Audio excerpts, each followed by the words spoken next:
नमस्कार, मैं हूं सरमन सैनी और आज हम मौजूद हैं जनपद शामली के थाना भवन कस्बे में एक सामाजिक कार्यकर्ता स्वर्गीय नरेंद्र सैनी के घर उनके पूरे परिवार से बातचीत करने के लिए आज यहां पहुंचे हैं। आज उनकी पहली पुण्यतिथि है। 7 जनवरी 2019 को जनपद सहारनपुर के कस्बा गंगो में एक सड़क हादसे में उनकी आकस्मिक मौत हो गई थी। उनकी मौत होने के बाद जहां पूरे समाज को गहरा आघात पहुंचा था, तो वहीं परिवार को भी आकस्मिक मौत से गहरा दुख पहुंचा था। उनकी मौत के बाद बड़े बड़े नेता व आसपास के क्षेत्र के संगठन के लोग व सामाजिक लोग एकत्र हुए थे और उन्होंने सभी ने वादा किया था कि नरेंद्र सैनी के चले जाने के बाद वे उनके साथ हैं और उनके परिवार के साथ हमेशा बने रहेंगे। आज उनकी मौत को 1 साल हो गया है और उनकी पुण्यतिथि है। इसी पुण्यतिथि पर आज हम जानने के लिए पहुंचे हैं उनके परिवार से, उनके रहते और उनके चले जाने के बाद परिवार में क्या बदलाव आए हैं और किस तरह के हालात से वो गुजर रहे हैं और आजीविका का क्या साधन है। क्या उनके किए गए वादे, लोगों के किए गए वादे कोई निभाने आया है या लोग उन्हें पूछने आए हैं, तो क्या बदला है। इस विषय पर बात करने के लिए उनके परिवार के साथ हैं, उनसे बातचीत करेंगे। सबसे पहले उनकी धर्मपत्नी जी हैं, उनसे बातचीत करेंगे। मैडम, जिस तरह से उनकी आकस्मिक दुर्घटना में अचानक से मौत हो गई, उसके बाद से लगातार क्या अब परिवार के हालात हैं और पहले क्या हालात थे? अब तो हालात बिगड़ ही रहे। पहले तो मैं बाहर चले जाते थे, 8-8 दिन बाहर रहते थे, घर पे तो बहुत ही कम रहते थे। ज़्यादातर जो समय था वो जो है समाज के लिए ही उन्होंने व्यतीत किया। सब कुछ उन्होंने समाज के लिए ही किया। तो जिस तरह से आकस्मिक उनकी मौत हो गई अचानक से एक सड़क हादसे में, उसके बाद से लगातार काफ़ी भीड़ भी इकट्ठा हुई थी और सामाजिक जो लोग थे और बड़े बड़े जो लोग आए थे, वादा किया था उन्होंने कि परिवार के साथ रहेंगे। तो किस तरह का उन लोगों का साथ मिला है, क्योंकि आज एक पुण्यतिथि भी है, दोबारा से फिर आंसू छलक आए हैं इस बात को लेकर।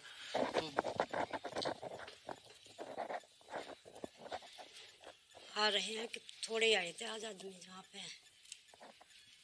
तो आजीविका का क्या साधन है अब इस समय, जो परिवार की जो आजीविका है वो किस तरह से चलती है?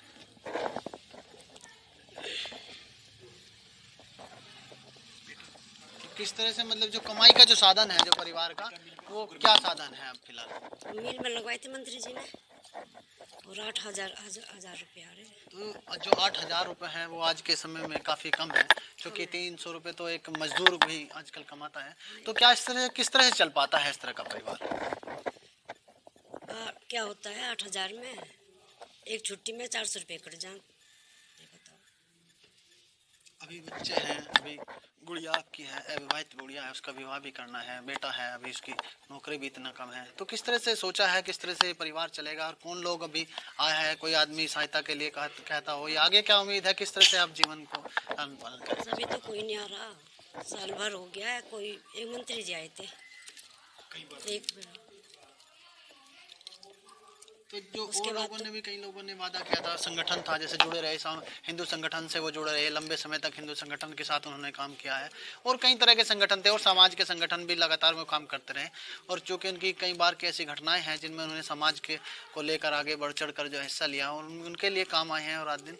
तो क्या कुछ लोग आए हैं और उस परिवार में उसके बीच में जो एक साल का जो वक्त बीत गया है, साल भर के बीच में नहीं आया, लेकिन संगठन ने मदद करी थी। हाँ, उन्होंने मदद करी थी संगठन ने। अच्छा, संगठन के लोग जो है मदद की थी। समय समय पे ये राकेश जी, ये तिवारी जी राकेश भाई साहब, तिवारी भाई साहब यहाँ आए थे। जो भी संगठन का लोग है वो समय समय पर जो है पूछने के लिए आ रहा है।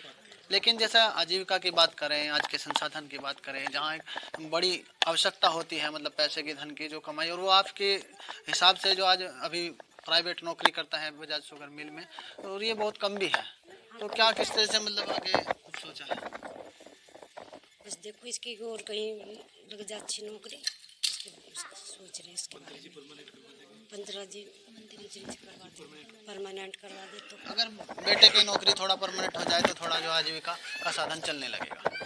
इसी विषय पे और बात करते हैं। उनकी गुड़िया हमारे साथ हैं, उनसे बातचीत करते हैं किस तरह से उनके पापा का यहाँ व्यवहार रहा है और आज क्या परिवर्तन जो चला आया है, क्योंकि जो है जो सैनी जी है जो आकस्मिक उनकी मौत हुई थी और पूरा परिवार जो है उससे गहरे आघात में पहुंचा था। उनसे बातचीत करेंगे। भैया किस तरह का मतलब बदलाव अब आया है आपके पापा के रहते हुए और अब जो पूरा 1 साल आज होने को है? पहले तो सब साथ रहते थे, कोई कोई कुछ भी नहीं कहता था। अब तो बहुत फर्क आ गया पहले में अब में। अब कोई आता भी नहीं कर। राकेश ताऊ जी और तिवारी अंकल है, वे आए 1-2 बार बस। तो जिस तरह से मतलब आपने कुछ सोचा है, जिस तरह आजीविका का जो साधन है बड़ा कम यहाँ चल रहा है, 8,000 रुपये मात्र जो है भैया को मिलते हैं, तो किस तरह सोचा है आगे क्या परिवार कैसे चलने वाला है, कैसे गुजर बसर होती है? हाँ, मंत्री जी ने बोला है कि भाई को परमानेंट करवा देंगे। अगर भाई को परमानेंट करवा दे तो फिर कोई दिक्कत नहीं होगी। तो उससे आजीविका, हाँ, उससे आजीविका का साधन हो जाएगा। अच्छा, जिस तरह से ये लोग हैं मतलब उन्होंने जो है हमेशा समाज के लिए दिया है और पूरा जीवन अपना व्यतीत कर दिया। आप लोगों का मतलब परिवार में जो सैनी जी जो थे यहाँ परिवार में कितना वक्त देते थे और जो बाहर कितना वक्त देते थे? क्या आप लोगों के लिए कितना समय उन्होंने स्पेंड किया? हमारे लिए तो बहुत ही कम समय निकालते थे। बाहरी समाज के लिए क्या, उन्होंने हमेशा लोगों को पहले रखा, हमें बाद में रखा। रात को भी अगर कोई बुलाने आ गया तो पहले उन्हें वे रात के 12-12 बजे भी गए, बाहर भी रहे। हम छोटे छोटे थे, हम तो सिर्फ बचपन से देखते आ रहे पापा। तो हमेशा से जो प्रायोरिटी रही है उनकी समाज और सामाजिक कार्य, यही उनकी प्रायोरिटी हाँ रही है। जी। यहाँ कुछ और लोग हैं, उनके बेटे हैं, उनसे हम बातचीत करेंगे। तो किस तरह का जो बदलाव पूरे जीवन में आया है और अभी किस तरह से जो पूरा समाज है वो कैसे चल रहा है, आप बताएंगे? जैसे जिस तरह से जो आपके पापा की जो डेथ अचानक पहले जैसे सुबह लोग बाग आ जाते थे, अब बहुत कम लोग आते हैं। जैसे मतलब जो आजीविका है परिवार की, आपको पता लगा कि आप भी जो प्राइवेट जॉब कर रहे हैं जिसमें आपको 8,000 रुपये मिलते हैं, तो क्या ये एक सफिशिएंट है परिवार की आजीविका चलाने के लिए, क्या कुछ और सोचा है? ये तो अभी बहुत कम है। अभी पर मैं पूरा नहीं करूँगा अगले आपके बार, उससे थोड़ा वो मिल जाएगा स्कोप। तो अभी और पढ़ाई करके जो है कुछ अच्छी नौकरी पाने की इच्छा है मतलब ये। तो किस तरह की मतलब नौकरी, मतलब आपको जो है जैसे आप अभी प्राइवेट हैं, ट्रेनी हैं, तो कुछ आश्वासन दिया था काफ़ी लोगों ने आप लोगों को, भाई नौकरी लगा देंगे बेटे की, तो इस तरह की जब नौकरी अभी प्राइवेट कर रहे हैं तो क्या चाहते हैं मतलब? 1 साल पहले कहा था दोनों तब मिल में करा देंगे, अब 1 साल होने वाला है तो मंत्री जी करा देंगे एक परमानेंट। तो ऐसा आपको विश्वास है कि मंत्री जी जो है आपकी लगातार मदद करेंगे? कुछ लोग जो संगठन के भी लोग, अभी जानकारी मिली आपके परिवार से ही, संगठन के लोग बीच बीच में आते रहे हैं, क्या उन लोगों का सहयोग आपको मिला है? हाँ जी, संगठन का सहयोग मिला है। राकेश काम्बोज, तिवारी जी और विशेष काम्बोज का परिवार भी बहुत साथ दिया है।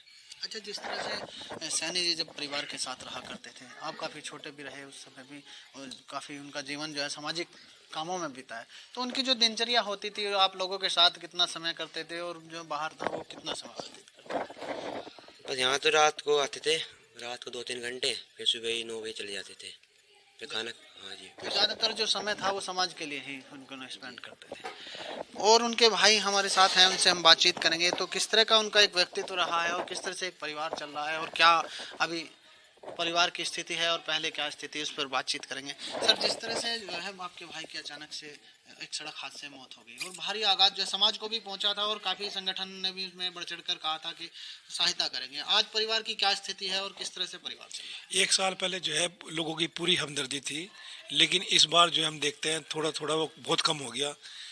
हमें महसूस होता है भाई उनके जाने के बाद जो है हमारा परिवार मतलब अकेला ही रह गया। तो धीरे धीरे जो सहानुभूति थी वो थोड़ी घटने लगी है बाद में की। जैसे आज पुण्यतिथि है तो कुछ लोग, कितने लोग मतलब आए आज ऐसे लोग हैं जो आपके दुख में शरीक होने आए हों? बहुत लोगों ने वादा किया था। हमारे यहाँ कोई शरीक नहीं हुआ आज घर पे मतलब स्पेशल तौर से कोई आदमी जो कोई है नहीं है, आपके दुख बांटने आज नहीं पहुंचा? घर पे कोई नहीं है।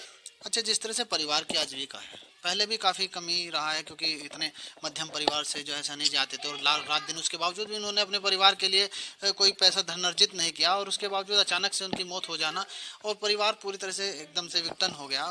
इसके बारे में ज़रा थोड़ा बताएं, किस तरह से आजीविका अब चल रही है? बस आजीविका तो बस इनकी ऐसे ही चल रही है। खर्चे को सोचना पड़ता है, खर्चे ज़्यादा है, पैसा कम है।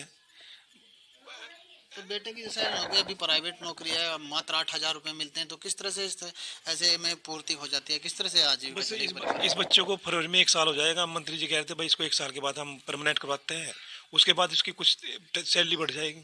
अगर ये परमानेंट हो जाए तो या परिवार का कुछ आजीविका का संसाधन हो जाएगा। भले ही नरेंद्र सैनी की मौत के बाद पूरा समाज इकट्ठा होकर रात दिन इनके साथ होने के दावे करता रहा, कई नेता व राजनेता और सामाजिक संगठन के लोग भी इस बात का दावा करते रहे, लेकिन आज उनकी पुण्यतिथि पर उनके घर उनसे मिलने कोई नहीं पहुंचा। न ही कोई उनका दुख बांटने पहुंचा है और न ही कोई खास सहायता अभी तक इनकी की गई है। आजीविका के नाम पर एक छोटी सी मात्र 8,000 की नौकरी उनका बेटा करके अपने परिवार का गुजर बसर कर रहा है, लेकिन नरेंद्र सैनी ने अपना पूरा जीवन समाज के लिए गंवा दिया और अचानक से उस हादसे में उस समय उनकी मौत हो गई। उस समय भी वे एक सामाजिक संगठन के काम, समाज के कार्य में भाग लेने जनपद सहारनपुर के गंगों में पहुंचे थे। हाल ही में उनके एक साथी राजेश ने भी अपनी जान इस हादसे में गंवा दी थी। उनके परिवार की भी हालात कुछ ऐसी ही हैं, लेकिन किए गए वादे आज सभी भूल चुके हैं। अगर इस परिवार की कोई सहायता करे तो ये उनकी पुण्यतिथि पर उन्हें सच्ची श्रद्धांजलि होगी। कैमरामैन दीपांशु मिगलानी के साथ सरवन सैनी की रिपोर्ट।